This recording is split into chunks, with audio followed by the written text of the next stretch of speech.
ان الحمد للہ نحمده ونصلی علی رسولہ الکریم اما بعد اعوذ باللہ السمیع العلیم من الشیطان الرجیم من ہمزہ ونفخہ ونفثہ بسم اللہ الرحمن الرحیم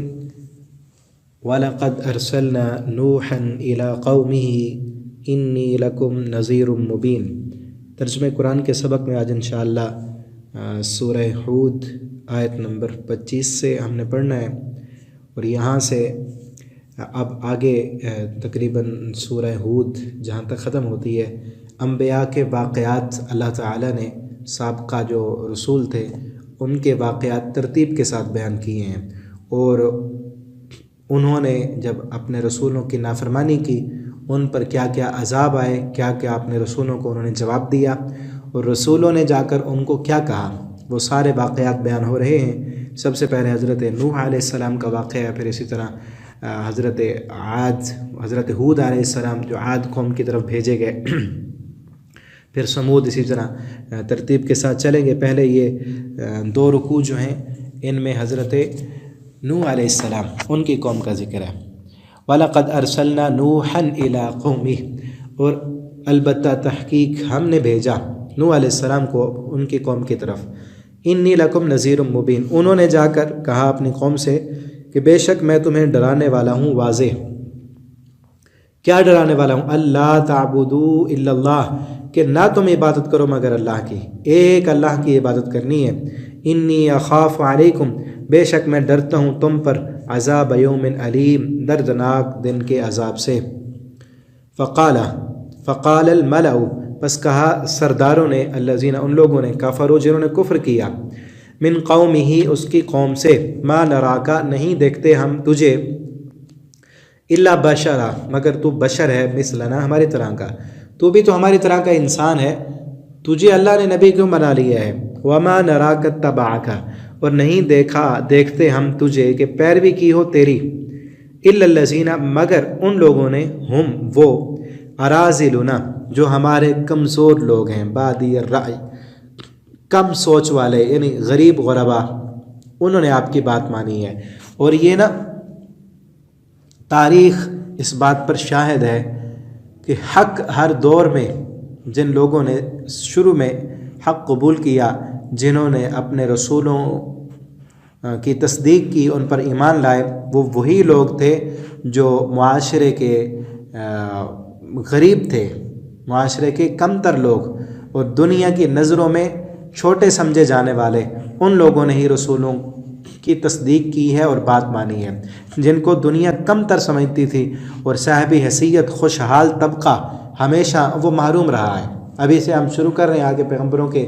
واقعات ہیں، ہر میں دیکھیں گے کہ جو سردار تھے، قال الملا، کیونکہ سردار چودھری لوگ اپنی صدارتوں کی وجہ سے، اپنی چودراہٹوں کی وجہ سے، دنیا کے پیسے اور مال کی وجہ سے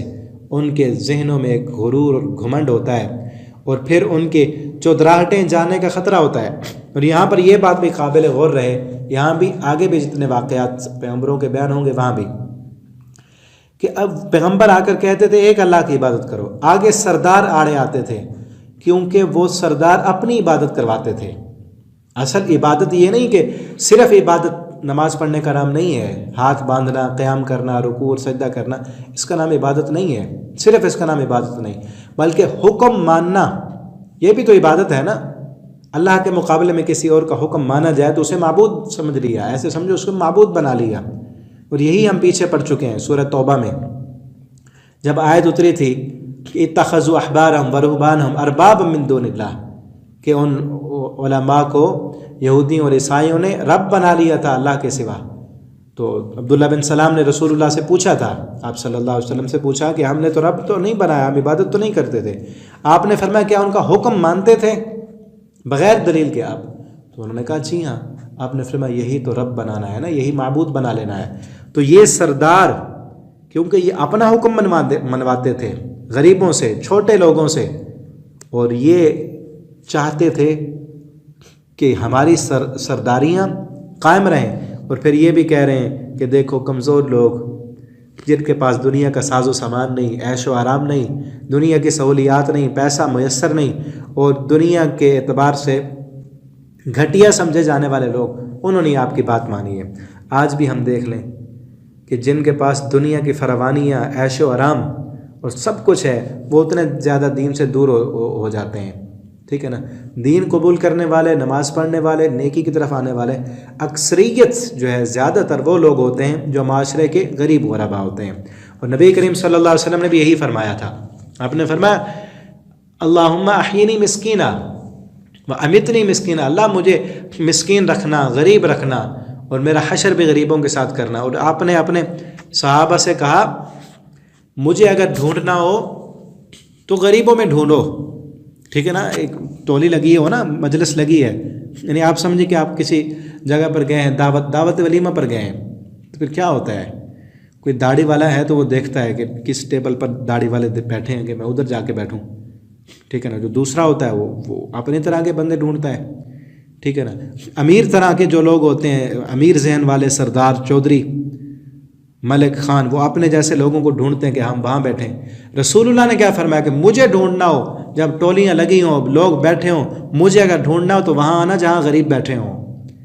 رسول اللہ صلی اللہ علیہ وسلم کائنات کے سردار، اور آپ کیا کہتے ہیں، غریبوں میں بیٹھنا، کیونکہ اسلام، اور آپ نے یہ بھی فرمایا، یہ ساری چیزیں آگے بھی آئیں گی اسباق میں، ہر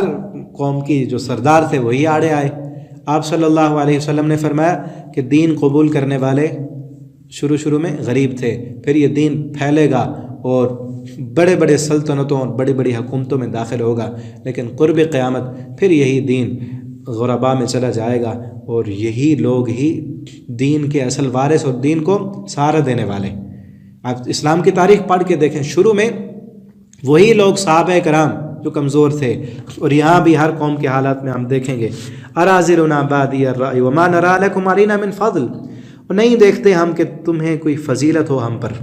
تمہیں ہم پر کوئی فضیلت نہیں دنیاوی اعتبار سے، نہ تمہارا کوئی اچھا گھر ہے، نہ اچھی گاڑی ہے، نہ اچھا کوئی سٹیٹس ہے، کوئی معیار ہے، نہ تمہیں کوئی فضیلت ہے ہم پر، اور نہ ہی تمہارے ماننے والوں ان کو کوئی فضیلت ہے۔ بل نظنکم کاذبین، بلکہ ہم تو سمجھتے ہیں کہ آپ جھوٹے ہیں، معاذ اللہ۔ قال، تو کہا نوح علیہ السلام نے، یا قوم، اے میری قوم، ارأیتم، ان کنتو، ذرا خبر دو تم اس بات کی، ان کنتو، اگر ہوں میں، علی بینۃ، واضح دلیل پر، میں ربی، اپنے رب کی طرف سے، وآتانی، اور اس نے دی ہے مجھے، رحمتاً، اپنی رحمت، من عندی، اپنی طرف سے، فعمیت علیکم، بس اندھا کر دیا اس نے تم کو، یعنی اس نے وہ رحمت تمہیں نہیں دی، مجھے فضیلت دے کر اللہ نے نبی بنا لیا، اور تم نہیں ماننا چاہتے ہو، یعنی تم ایسی حالت تک پہنچ چکے ہو کہ اب کسی داعی کی دعوت تم پر اثر نہیں کرے گی، حق قبول کرنے کی صلاحیتیں ہی ختم۔ یہ شروع میں ہم پڑھ چکے ہیں کہ مہر لگا دی جاتی ہے جب، انلزمکموہا، کیا میں زبردستی چمٹا دوں گا اس کو تمہارے ساتھ، وانتم لہا کارہون، جب کہ تم اسے ناپسند سمجھتے ہو، تم ناپسند سمجھتے ہو، تو میں زبردستی تو تمہیں اسلام کی طرف دھکیلنے والا نہیں ہوں۔ وَيَا قَوْمْ، اور اے میری قوم، لَا أَسْأَلُكُمْ عَلَيْهِ مَالًا، میں نہیں سوال کرتا تم سے کسی مال کا، تم سے پیسے تھوڑی مانگتا ہوں، چندہ مانگنے نہیں آیا میں تمہیں جہنم سے دور بچانے کے لیے آیا ہوں۔ اس وجہ سے اگر میری بات نہیں مانتے کہ میں تمہاری سرداریاں اور چودراہٹیں یا دنیا کا ساز و سامان مانگتا ہوں کہ میں غریب ہوں، اس لیے میں تم سے کچھ نہیں مانگتا۔ ان اجری الا علی اللہ، نہیں ہے میری مزدوری مگر اللہ پر، میرا اجر تو اللہ کے ذمے ہے، اللہ سے میں نے ثواب لینا ہے۔ وما انا بطارد الذین، اور نہیں ہوں میں چھوڑ دینے والا ان لوگوں کو، آمنو، جو ایمان لائے، انہم، بے شک وہ، ملاقو ربہم، اپنے رب سے ملاقات کرنے والے ہیں، ولکنی اراکم قوما تجہلون، لیکن میں دیکھتا ہوں تمہیں کہ تم قوم جاہل ہو۔ انہوں نے کہا تھا ہم دیکھتے ہیں، بل نظنکم کاذبین، ہم تمہیں جھوٹا سمجھتے ہیں۔ تو نوح علیہ السلام نے کہا میں تو تمہیں جاہل سمجھتا ہوں، تم تو ایسے ہو جیسے تمہیں آخرت کا علم ہی نہیں، دنیا کے بارے میں ہی سب کچھ پتہ ہے اور اسی کے پیچھے لگ رہے ہو۔ ٹھیک ہے، تو یہاں تک سبق ہمارا کمپلیٹ ہوا، آگے انشاءاللہ اگلے سبق میں ہم پڑھیں گے۔ اللہ تعالی ہمیں قرآن پڑھنے، سمجھنے، اس کے مطابق زندگی بسر کرنے کی توفیق دے، اور ہمیشہ یاد رکھیں انہم ملاقو ربہم، ہم سب نے اپنے رب کے ساتھ ملاقات کرنی ہے، اس ملاقات کی تیاری کرتے رہیں۔ اللہ ہمیں اپنی ملاقات کی تیاری کرنے کی توفیق دیں۔ والسلام علیکم ورحمۃ اللہ۔